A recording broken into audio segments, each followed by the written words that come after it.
Morning students. બીજા સત્રની ખૂબ સુંદર શરૂઆત પણ થઈ રહી છે. તો સૌપ્રથમ બધાને હેપી ન્યૂ યર. બરાબર, પ્રથમ સત્ર આપણે આમ જ ઓનલાઈન અભ્યાસ દ્વારા પૂર્ણ કર્યો અને એવી આશા હતી કે દ્વિતીય સત્ર આપણે રૂબરૂ મળી શકીશું, પણ સમય અને પરિસ્થિતિ આગળ આપણે ફરી લાચાર છીએ. ત્યારે આજે દ્વિતીય સત્રની પણ આપણે ઓનલાઈન જ અભ્યાસ શરૂ કરવા જઈ રહ્યા છીએ. તો આજે ગુજરાતીની અંદર બરાબર આપણે પ્રથમ સત્રની અંદર 14 પાઠ અને વ્યાકરણના અડધા ટોપિક્સનો આપણે અભ્યાસ કર્યો હતો. બરાબર, હવે આપણે દ્વિતીય સત્રના અભ્યાસક્રમ તરફ આગળ વધીએ. આમ તો 30% અભ્યાસક્રમનો કાપ છે, પણ આપણને પરીક્ષામાં તૈયાર કરવા માટે અભ્યાસક્રમ કાપ છે. બરાબર, ભણવાનો તો આપણને પૂરેપૂરો છે અભ્યાસક્રમ. તો એ અંતર્ગત આપણે આજે આપણી 15મી કાવ્ય છે એનો અભ્યાસ તો આપણે કરીશું જ. બરાબર, તો આજે આપણે 15મી કાવ્યનો અભ્યાસ શરૂ કરીએ, જે કાવ્યનું નામ છે બોલીએ ન કંઈ. બરાબર, છેલ્લે 14 પાઠ આપણે ભણ્યા અને એ પછી લાસ્ટ વિડીયો આપણે વ્યાકરણનો પણ ભણ્યા હતા. આજે ફરી આપણે પદ્યથી શરૂઆત કરીએ. કાવ્ય 15 બોલીએ ન કંઈ. તો સૌપ્રથમ આપણે કાવ્યના કવિનો પરિચય મેળવીએ, ત્યારબાદ કાવ્યને સમજીશું. તો કાવ્યના કવિ છે રાજેન્દ્ર શાહ. આગળ આપણે જ્યારે પન્નાલાલ પટેલ કે ઉમાશંકર જોશી કે ઘણા બધા રઘુવીર ચૌધરીનો પણ જ્યારે આપણે ગદ્ય ભણ્યા ત્યારે આપણે ચર્ચા કરી હતી જ્ઞાનપીઠ એવોર્ડની. બરાબર, કે ભારત સરકાર દ્વારા કે ભારતીય જ્ઞાનપીઠ દ્વારા, આમ તો ભારતીય જ્ઞાનપીઠ દ્વારા છે દર વર્ષે કોઈ એક ભાષાના કવિને કે વધીને 2 ભાષાના કવિને એક શ્રેષ્ઠ સાહિત્ય ક્ષેત્રે જ્ઞાનપીઠ એવોર્ડ અપાય છે, જેમાં ગુજરાતીના 4 કવિઓને આ એવોર્ડ મળેલો છે. અને એ 4 કવિઓમાંના એક એટલે કવિ રાજેન્દ્ર શાહ.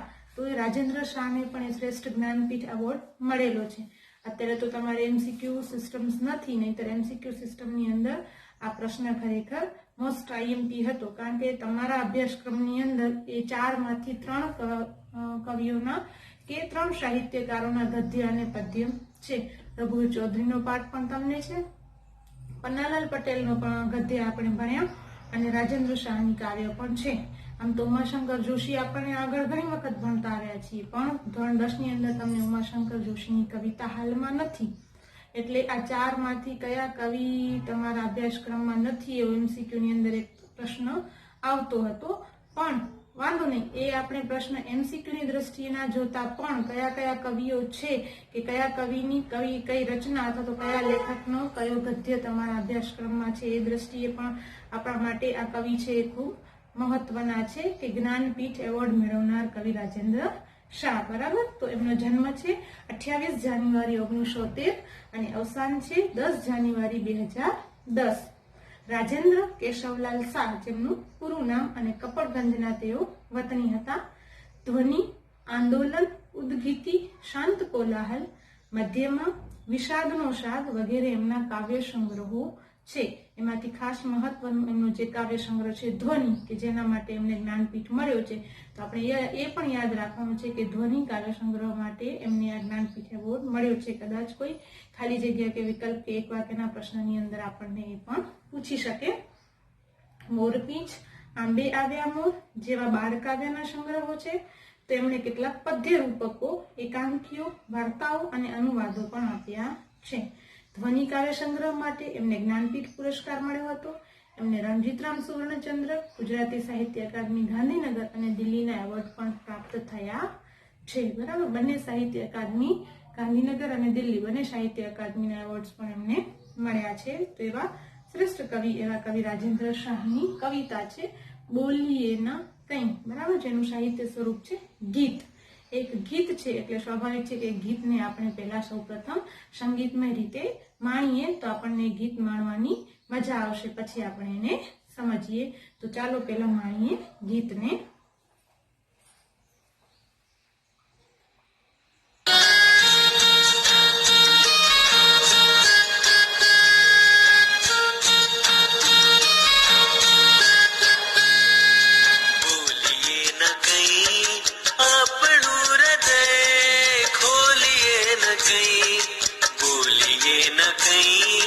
આપણું હૃદય ખોલીએ ન કઈ.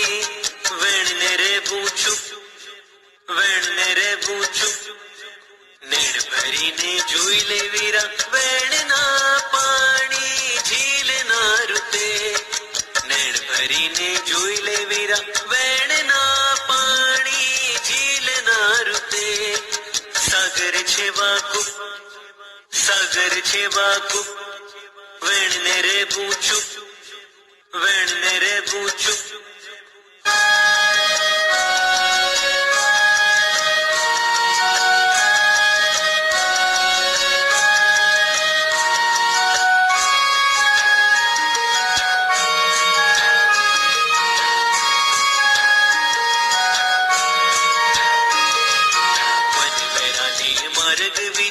વનવેરાને માર્ગ બીજ સીમ જ્યાં સુની ગુંજતી કેવળ આપણું ગાયું ગાન ગામને આરે હોય બહુજન ગામને આરે હોય બહુજન લખનો મેળો મળ્યો રે ત્યાં કોણને કોની તાન મનમાં જવું એકલ વીરા મનમાં જવું એકલ વીરા તારલીયો અંધાર કે ઓઢી રણનો દારૂણ ધૂપ વેણને રે પૂછું નૈણ ભરીને જોઈ લે વીરા વેણના પાણી ઝીલના રૂતે નૈણ ભરીને જોઈ લે વીરા વેણના પાણી ઝીલના રૂતે સાગર છે વાકુ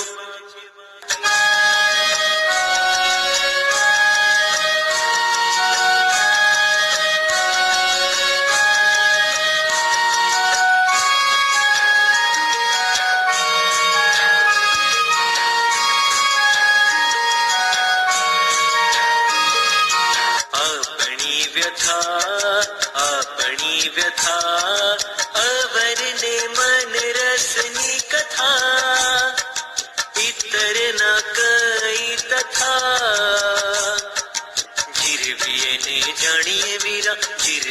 ને જાણીએ વીરા પ્રાણમાં જલન હોય ને તો એ ધારીએ શીતલ રૂપ વેણને રે પૂછું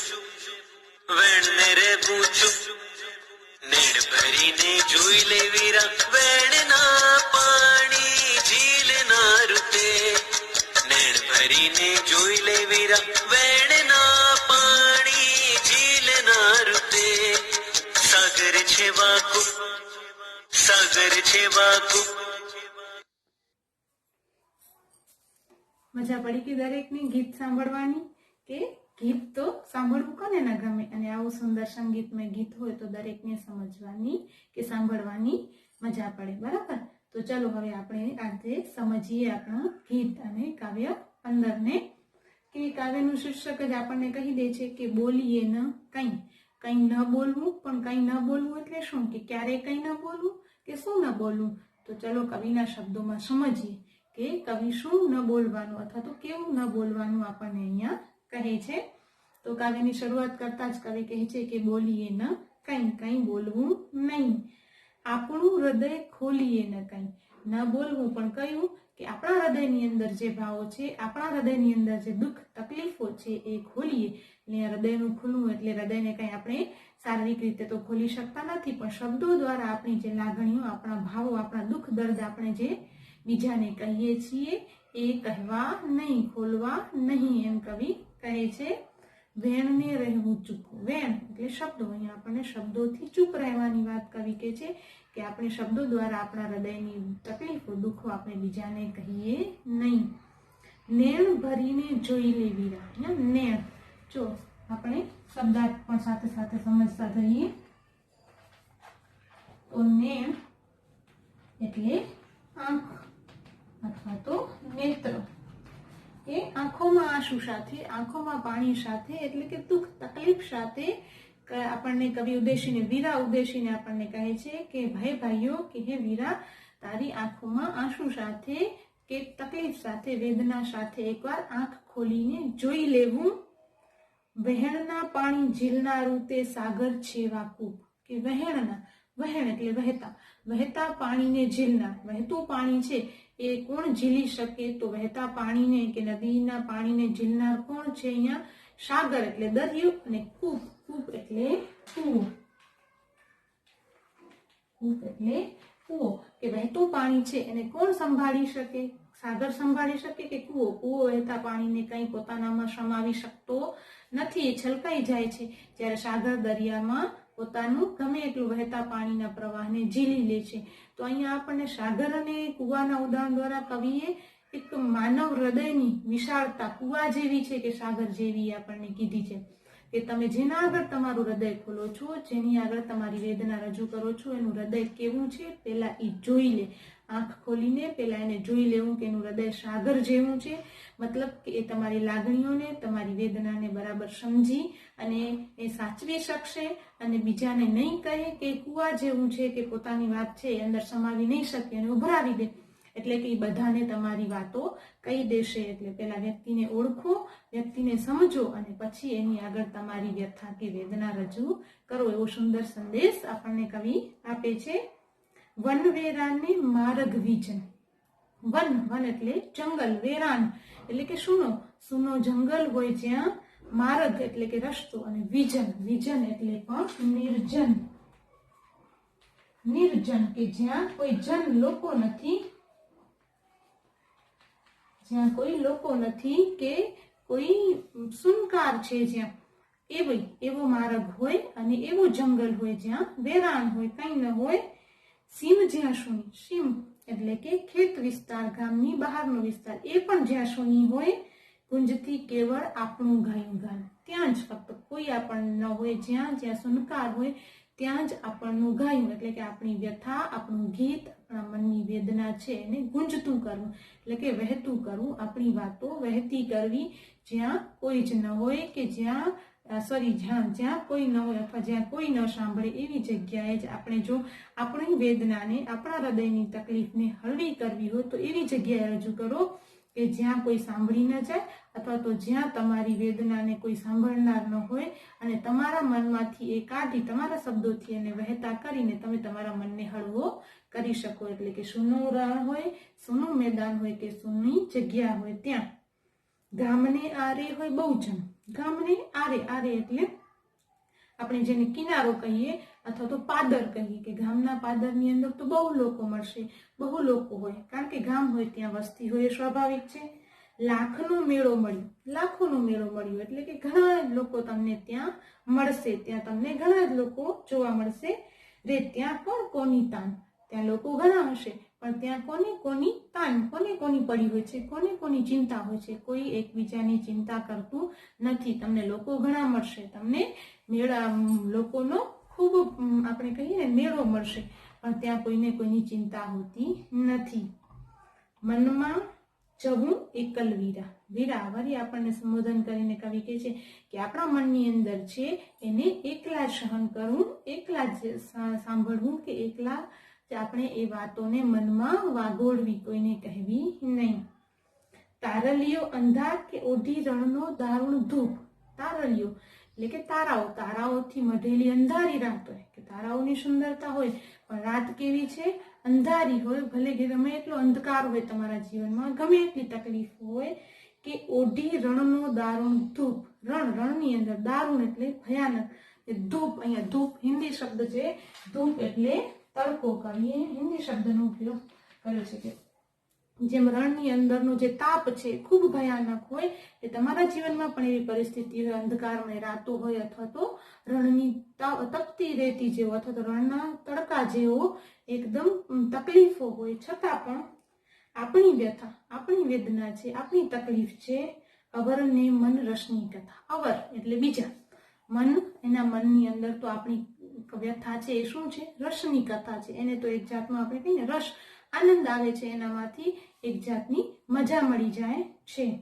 ઇતર ના કંઈ તથા, તથા એટલે કે અને, ઇતર ના કંઈ એટલે ઇતર એટલે બીજું, એના માટે બીજું કોઈ મહત્વનું હોતું નથી. એના માટે તો એક મજા, એક રસની કથા મળી જાય છે, એક એમને આપણે કહીએ ને એક મજાનો વિષય મળી જાય છે, આપણી વ્યથાને વાગોળવાનો, સાંભળવાનો અથવા એની મજાક કરવાનો. એનાથી વિશેષ, એનાથી વધુ એના માટે કંઈ હોતું નથી.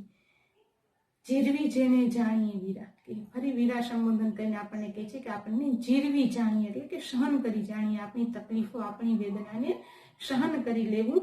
પ્રાણમાં જલન હોય ને તો એ ધારીએ શીતલ રૂપ. પ્રાણમાં આપણા મનની અંદર, આપણા હૃદયની અંદર ભલે ને જલન હોય એટલે કે તકલીફો હોય, વેદના હોય, પણ હોય ને તો એ ધારીએ શીતલ રૂપ. તો એ બહારથી આપણે આપણું રૂપ છે કેવું ધારવું, તો શીતલ એટલે ઠંડુ.